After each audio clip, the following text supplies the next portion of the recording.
Mga kababayan, magandang umaga po sa inyong lahat at sa mga kaibigan natin sa media at lalong-lalo na sa ating mga bayaning frontliners na nangunguna sa kampanya natin laban sa COVID-19. Yesterday, the IATF held its meeting, which we issued IATF Resolution number 25. Pero bago po natin umpisahan yan, nais po lamang naming hikayatin ang lahat na gamitin ang staysafe.ph app para sa napapanahong impormasyon patungo sa protection nating lahat. Protection ninyo, protection ng ating mga mahal sa buhay, at protection ng ating komunidad. Pumunta lamang po kayo sa www.staysafeph para kayo po ay makakatulong sa inyong pamahalaan at sa kapwa nating Pilipino na labanan ang COVID-19. Kaya na sinabi ko po, nagkaroon kami ng IATF meeting kahapon at nag-issue po kami ng IATF Resolution number 25. The following are the contents of the said resolution. A. The IATF adopts a national government-enabled, local government unit-led, and people-centered response to the COVID-19 health event. In materializing the aforementioned general principles, all agencies are directed to recommend sector-specific plans, strategies, and targets to the IATF. The National Task Force COVID-19 is likewise directed to develop the necessary operational plans. LGUs are enjoined to pursue regional cooperation in leading the fight against COVID-19. Ipinapagtibay po ng IATF ang isang kampanya laban sa COVID-19 na pinangungunahan ng mga LGU sa tulong ng national government na nakasentro sa interes at kapakanan ng taong bayan. Para matupad ito, lahat po ng ahensya ng gobyerno ay inaatasang magrekomenda ng mga plano, estratehiya at layunin sa IATF na nakatutok sa mga sektor ng lipunan. Ang NTF ay inaatasan din na bumuo ng mga operational plan habang ang mga LGU naman ay hinihikayat na magsagawa ng pangrehiyon na pakikipag-ugnayan hinggil sa ating kampanya laban sa COVID-19. Letter B. Paragraph B of IATF Resolution number 22 Series of 2020 is hereby amended to wit, and I quote, "The Department of the Interior and Local Government, DILG, in coordination with local government units, shall hereafter lead the contact tracing efforts of the government. For this purpose, the Department of Health and the DILG are directed to enter into a data sharing agreement in accordance with Republic Act number 10173 or the Data Privacy Act." End of quote. Maalala po natin na sa IATF Resolution number 22, inatasan ang Office of Civil Defense na manguna sa contact tracing efforts ng gobyerno. Kahapon po na desisyonan ng IATF na ang DILG na po sa tulong ng ating mga LGU ang mangunguna sa contact tracing efforts. Ang DILG ay inatasan na pumasok sa isang data sharing agreement kasama ang Department of Health alinsunod sa Data Privacy Act. Letter C. The DOH guidelines for the utilization of rapid antibody test kits as presented to the IATF and amended are hereby approved. Aprobado po ang mga patakaran ng Department of Health ukol sa paggamit ng rapid antibody test kits. So asahan po natin sa Lunes, ngayong Monday na darating, sa ating press briefing Idedetalye ko po sa inyo ang paggamit ng rapid test kits at saan gamitin at saan sa ating kasalukuyang health protocols natin ipapasok ang paggamit ng rapid antibody test kits ngayong Lunes po. Letter D.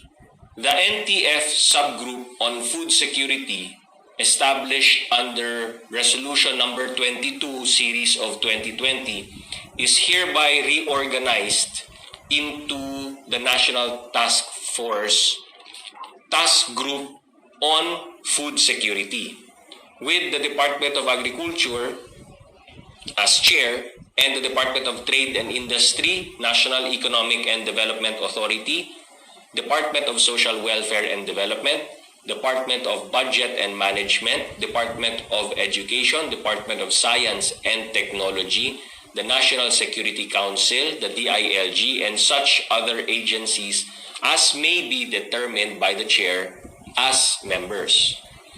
Ang NTF subgroup on food security ay nireorganize at ginawang NTF Task Group on Food Security sa ilalim ng pamumuno ng DA bilang chair at binubuo ng mga sumusunod na ahensya, ang DTI, NEDA, DSWD, DBM, DepEd, DOST, NSC at DILG.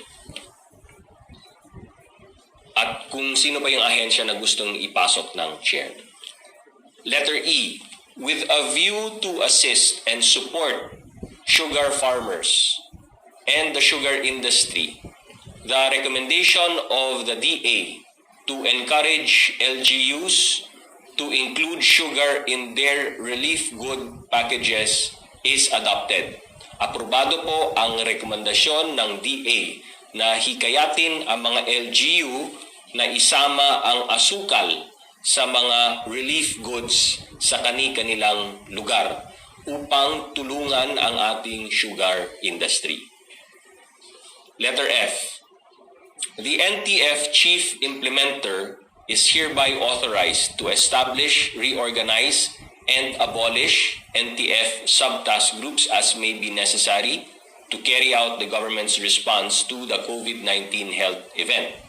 Si NTF Chief Implementer Secretary Carlito Galvez ay pinahintulutan na bumuwag at i-reorganize ang mga NTF subtask groups kung kinakailangan upang paigtingin ang kampanya ng gobyerno laban sa COVID-19. Before I wrap up and answer questions from the media, we would like to share a few more updates with the public. Kahapon po, nabanggit ko na inilunsad na ng Department of Finance ang Small Business Wage Subsidy o SBWS program para tulungan ang mga maliliit na negosyo. Kahapon naman po, inilunsad ng Department of Tourism ang isang online training program para sa ating mga tourism stakeholders para maka-adjust po sa sinasabing new normal sa industriya. According to the DOT, the program called DOT Online Training will cover two subject areas. Number one, tourism enterprise, which involves monitoring, evaluating, and learning from past and present situations to enable tourism stakeholders to prepare better for the future. Number two, Filipino brand of service, which applies the 7 Filipino values or 7 M's that characterize Filipino hospitality, namely, may likha, makatao, makakalikasan, makabansa, masayahin, may bayanihan, at may pag-asa. Sa ating mga stakeholders sa turismo, makakasali po kayo via Zoom video conferencing, tulad po ng ginagawa namin sa mga meeting namin sa IATF. Pumunta lang po kayo sa website ng Department of Tourism para po sa mga detalye. Salamat po, DOT.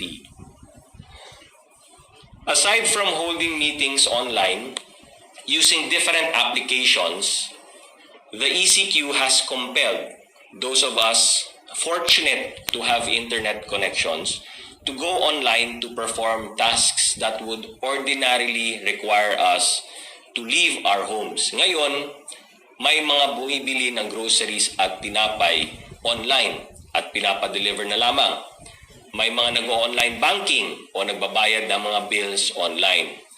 While this has helped many of us cope with the limitations brought about by the ECQ, the National Bureau of Investigation, NBI, Cybercrime Division, and the Bangko Sentral ng Pilipinas report a 100% increase in phishing. At pag sinabi kong phishing, that's spelled with a P and H, no? And warn everyone to be cautious when it comes to your bank details.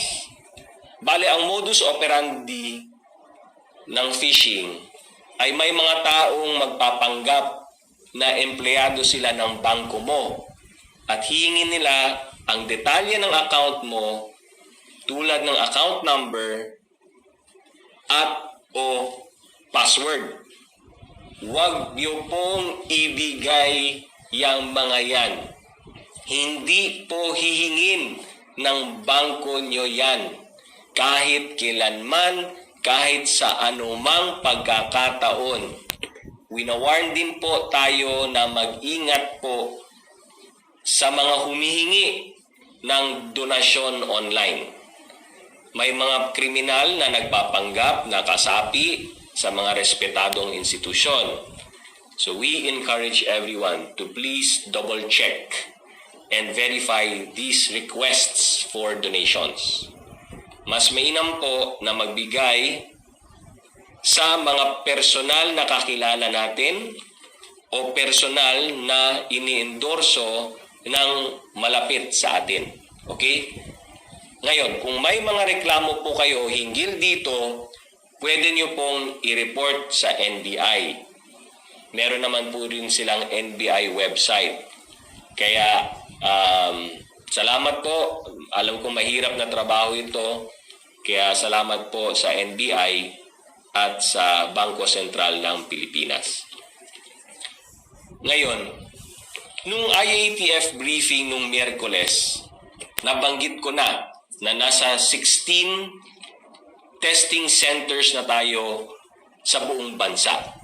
Yesterday, the Department of Health announced that it has accredited one more institution, the Chinese General Hospital in Manila, bringing the number of testing centers in the country to 17.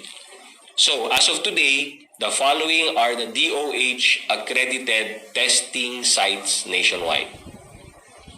Number 1, Research Institute for Tropical Medicine in Muntinlupa City.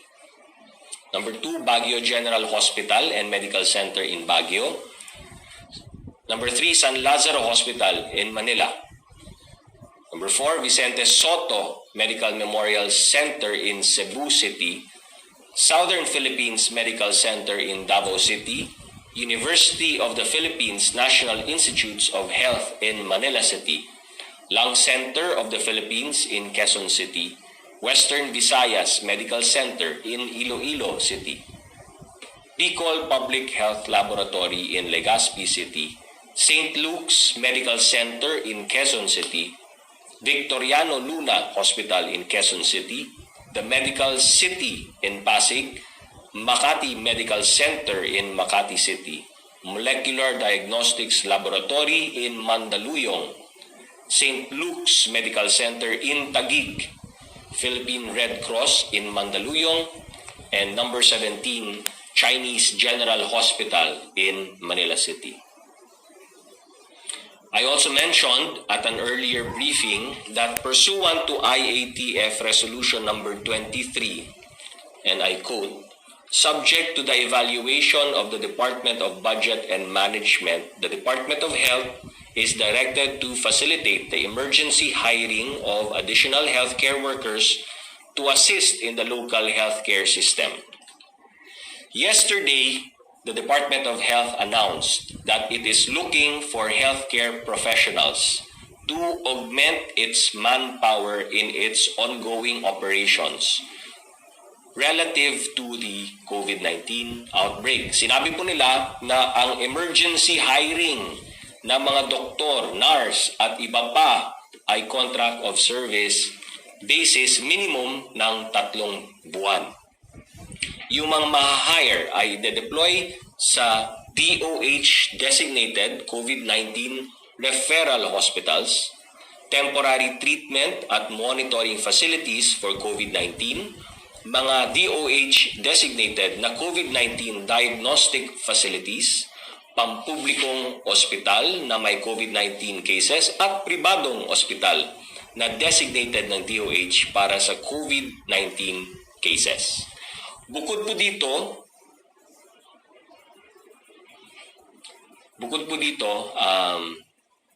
may malungkot din po na balita ang DOH. They reported that a total of 766 healthcare workers in the country are confirmed to have COVID-19. 339 doctors and 242 nurses. May 766 na health workers po tayo na nahawa na ng COVID-19, 339 na doktor, 242 na nurse. At sa kabuuan, actually, 22 na po ang pumanaw dahil sa sakit na ito na mga health workers po natin. So, this is just another somber reminder for all of us to do our part to contain this outbreak. Kahapon, may 218 na bagong kaso. 5,878 na po ang total na kaso natin ng COVID-19 sa bansa. May 25 pa na dagdag na fatalities, kaya 387 na po ang total natin. Samantalang, may 52 naman po ang nakarecover sa sakit na ito kahapon para sa total na 487 recoveries as of yesterday.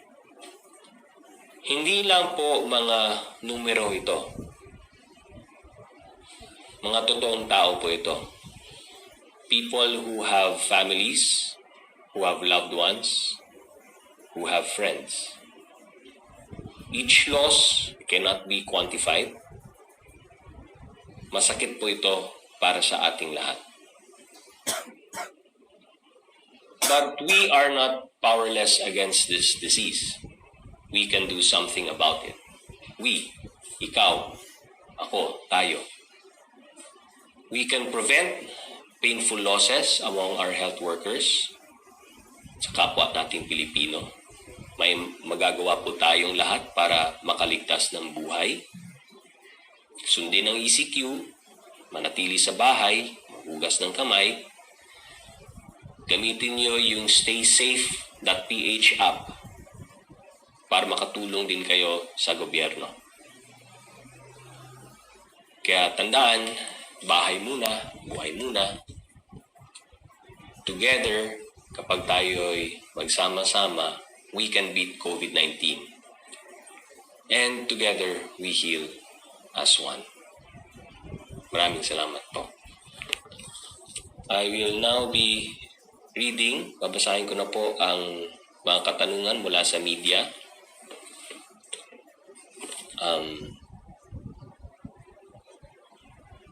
From Chris Jose of Remate Online. Plano po ng Pilipinas sa Japan na simulan na yung clinical trials ng Avigan bago po matapos ang month of April, sa pag-asa po na ang paggamit ng anti-influenza drug ay gamot o makakagamot sa COVID-19. Sir, bukod po sa Avigan, mayroon po bang ibang gamot o posibleng gamot na kinukonsidera ang Pilipinas na panlaban po sa COVID-19? Siguro ang Department of Health siguro ang tanungin natin dyan. Pero ang alam ko po is naisama na rin po ang Pilipinas dun sa Solidarity trials ng WHO. So, ang pagkaintindi ko po is dun sa mga paggawa ng clinical trials ng WHO ay maisama rin po ang mga pasyente natin mula sa ating bansa. So for more details, please let's refer the question to the Department of Health. Number 2, patanong lang po ng isang netizen mula sa Imus, Cavite. Uwi raw po ang asawa niya na OFW sa May 1 or May 2 coming from Indonesia. Assuming lifted na po ang ECQ, ika-quarantine pa raw po ba ang asawa niya or pwede sa bahay na lang at mag-self-quarantine lang siya? He is okay just coming home. Quarterly leave raw po ng asawa niya. 2 weeks lang po siya dito sa Pilipinas. Wala pong agency na humahawak sa asawa niya. Direct hire daw po. Considered po siya as resident of Indonesia. Salamat po. May meeting po kami sa Lunes sa IATF. At aming pag-uusapan doon kung ano yung mangyayari after April 30. At palagay ko naman ay kasama ito sa pag-uusapan namin. Kasi kung matatandaan nyo, yung mga guidelines po namin up to April 30 hinggil sa mga mula sa ibang bansa is kailangan meron quarantine. In fact, ang gusto nga namin mangyari is pagpasok dito ay diretso na namin i-quarantine, hindi na po home quarantine. Ano po? So, kaya nga po tayong nag-refurbish at nag-furbish ng mga quarantine and isolation facilities at meron po tayong nahiram na mga barko, no? Para dito at may mga hotels din po tayong ginagamit para po lahat ng mga mula sa ibang bansa ay didiretso natin doon for isolation. But yes, you're right. That is only the guidelines is up to April 30. Ano mangyayari after April 30 ay pag-uusapan namin sa Lunes. So necessarily, kahit yung guidelines tungkol po dyan, ay pag-uusapan naman po namin. So hintayin na lang natin, no? Kasi pag sa Lunes, pag-uusapan namin, ire-recommenda pa namin to kay Pangulo. And ultimately, si Pangulo yung magdedesisyon. From Belia Cariaso of Bandera. Good morning, Kabsec. Ask ko lang po yung appeal ni Valenzuela City Mayor Rex Gatchalian for the DOH to reconsider yung hindi pagsama ng mga PUMs sa mass testing. Based kasi sa experience nila, yung mga PUMs were also tested positive. Sa revised rule ng DOH, yung mga suspected na lang ang pasok sa mass testing at yung probable hindi pa sila kasama. Salamat. Actually, kung narinig nyo po yung IATF resolution namin nakaraan, ay sinabi ko nga po na kasama yung PUMs. Diba? So kahit na ganun na yung bagong classification ng WHO, which sinunod naman po ng bansang Pilipinas, we went over and beyond that. In other words, yung PUMs pa rin for purposes of yung tinatawag na testing. So hindi po mawawala sa equation namin yung pagtetest. So tama yung sinabi ni Mayor Gatchalian ng Valenzuela, tama rin po yung ginawa nila sa Valenzuela na kahit PUMs nila ay tinetest nila. Ganon din po yung gagawin namin sa national. Kaya nga po, sa Monday, babasahin ko na rin po in detail kung ano yung napagkasunduan namin dun sa paggamit kahit ng rapid test kit. Kasi yung rapid test kit kasama na rin po sa aming testing protocols. At gusto ko rin pong ibalita na may bagong testing kit na rin na pumasok dito sa ating bansa. Pumasok na kahapon, dumating na kahapon, yung Gene Expert. So yung Gene Expert po is also a lab-based testing kit or device. Pero ang kagandahan nitong Gene Expert is 45 minutes na lang po ang kanyang turnaround time. So it's not like yung PCR lab-based natin na kung saan ang turnaround is 24 hours. Kaiba, minsan 48 hours, depende sa queuing, ano? Pero ideally, ang gusto natin sa PCR lab-based is 24 hours. So halos 1 day. Ang Gene Expert, lab-based pa rin siya, pero 45 minutes, less than an hour ang turnaround time. So mas mabilis yun, no?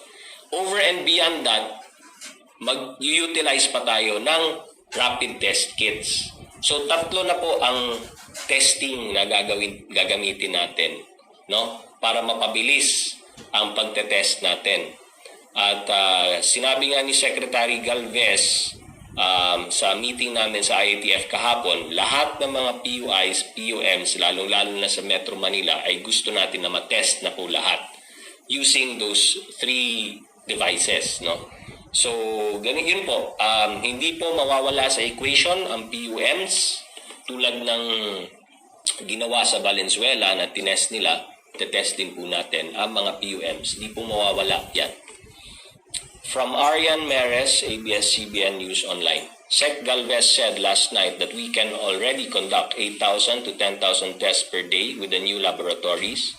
By the end of the month, ano na po ang target na testing capacity? I think yung computation ni Sec Galvez is taking into consideration na we already have those 3 tests. So kahit sabihin natin 17, no? Yung subnational laboratories na accredited ng RITM, meron pang papasok na yung Gene Expert na pumasok na. And I believe we have 3,000 cartridges that we can use. And then every week, may darating yan. And at one point, yung 3,000 na cartridges, aakyat ng aakyat yan. So maging from 3,000, maging 6,000 cartridges yan. So yung testing capability natin ay dumadami na. Plus, meron pa tayong rapid test kits, no? So, in that context, ma-attain na rin natin yung 8,000 to 10,000 target natin. Kaya, sabi nga ni Sec Galvez, lahat ng PUIs at PUMs na na-identify na rin naman natin ng buong Metro Manila ay matetest na po natin. Will the IATF regulate the private use of rapid test kits? Kaya nga sa Monday, idedetalye ko na po yung paggamit ng rapid test kits. Sabi po ni Valenzuela Mayor Gatchalian, dapat isali pa rin ang PUMs sa priority COVID-19 testing. Yes, as I answered kanina, kasama po ang PUMs sa testing. Not just in Metro Manila, the entire country. Kasi alam naman ng bawat LGU, no? Alam ng bawat LGU kung sino yung mga PUMs, PUIs nila. Ngayon, dahil nag-utos na nga si Pangulong Duterte na gamitin na yung rapid test kits, finalize na ng IATF yung utilization ng rapid test kits. At alam ko po, marami mga LGUs ngayon ang on their own, no, are already thinking about buying rapid test kits. Dahil nga po, nagbigay na ng utos si Pangulo sa national government to purchase. So that's the reason why sa Monday po, itedetalye namin kung ano yung paano natin gamitin yung rapid test kits, because I know the LGUs have already purchased or are already in the process of purchasing. Ang tanging payo lang po namin sa mga bibili ng rapid test kits, please lang po, ang bilhin nyo yung mga inaccredit na ng FDA natin. Kasi meron pong 14, kung hindi ako nagkakamali, 14 brands or types ng rapid test kits na inaccredit po ng ating FDA. So please just use those testing kits na accredited ng ating FDA. And please, yung paggamit ng rapid test kits, number 1, can only be administered by a physician. Yun po. So, FDA approved and dapat yung physician. Kasi gusto namin, doktor talaga mag-administer niyan dahil po ayaw namin yung mga false positive, false negatives, pati para ma-manage ng doktor yung expectations ng tinest. Pangalawa, kailangan nagsusuot ng PPE yung doktor na magbibigay ng test. Hindi yung basta-basta lang ano yan sa barangay, itetest yan sa barangay. Ayaw din po namin na kahit sino-sino na lang po ang magpapatest niyan kasi kukunan ka ng dugo Kukunan ka ng dugo. So hindi pwede basta kung sino na lamang ang kukuha ng dugo. Kailangan doktor po. Tapos yung doktor na kukuha ng dugo dahil may biohazard nga yan at dahil biosafety ang ating pinopromote, dapat naka-PPE din po yung doktor.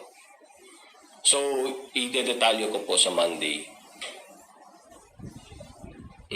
There are reports that's from Arian Meres. So from Argil, the Ducos, Manila Bulletin, there are reports saying you told businessmen in a briefing that President Duterte was leaning to extend the ECQ until mid-May. Nako, napaka-layo sa katotohanan. This is totally false, totally untrue, totally fake.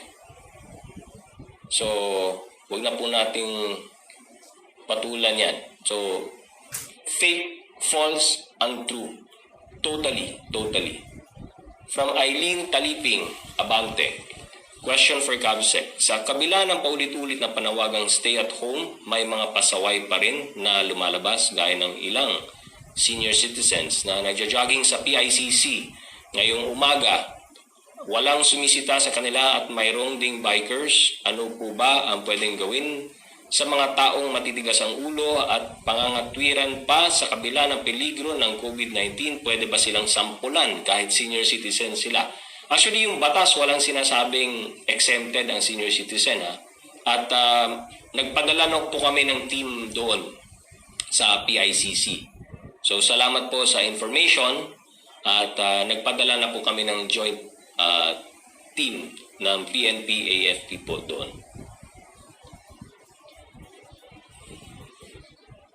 From Vance Fernandez of Police Files Tonight, DZRJ, with PDLs or persons deprived of liberty and several personnel testing positive for COVID-19, what steps does the government consider taking in ensuring the health of all inmates and prison personnel, especially those are infected and most vulnerable? Pinag-usapan rin namin to sa IATF, no? So number one, as far as the BJMP is concerned, bawat BJMP facility ay meron na po tayong tinatawag na prepared or ready na isolation facility. Okay? So, if ever may indications, symptoms, alam na po ng mga BJMP personnel kung anong gagawin. Isolate agad. So, na-prepare